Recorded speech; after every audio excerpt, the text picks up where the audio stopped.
Mazmur pasal 28 ayat 8 firman Tuhan mengatakan demikian.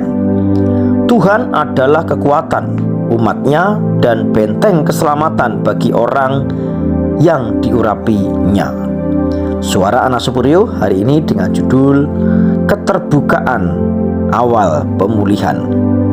Daud dalam berelasi dengan Tuhan bermasalah karena merasa Tuhan diam terhadapnya. Dan diamnya Tuhan justru di tengah masa sulitnya, di mana ia berhadapan dengan orang fasik yang melakukan kejahatan. Perhatikan ayat 3-4. Kebenaran yang pertama. Tetapi menariknya, meski ia merasa Tuhan diam, Daud memilih tidak diam terhadap Tuhan. Daud berdoa, berseru dan berteriak kepada Tuhan. Perhatikan ayat 2. Meskipun seolah-olah Allah diam, tetaplah berdoa. Kebenaran yang kedua, terpujilah Tuhan karena ia telah mendengar semua permohonanku. Perhatikan ayat 6 versi firman Allah yang hidup. Semua permohonan artinya semua diutarakan sama Tuhan, tidak ada yang ditutupi. Ingat, keterbukaan adalah awal pemulihan. Kebenaran yang ketiga, dahulu aku tidak mau mengaku dosa-dosaku, tetapi ketidakjujuranku membuat aku sengsara dan memenuhi hari-hariku dengan keputusasaan.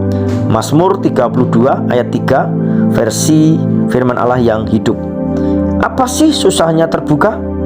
Karena ketika kita tidak terbuka, semakin susah hidup kita.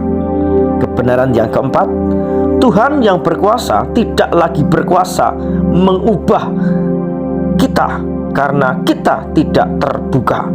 Jarak antara pemulihan dan keterbukaan itu sangat tipis.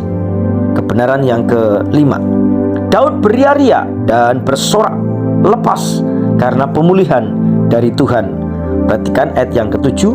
Tanda orang yang belum dipulihkan adalah ketawanya tidak lepas, merdeka dan bebas. Kekasih Tuhan, jangan diam, terbukalah demi pemulihan hidup kita. Hari ini saya mendeklarasikan Roh Kudus memenuhi kita sehingga kita berani terbuka di hadapan Tuhan dan sesama. Haleluya.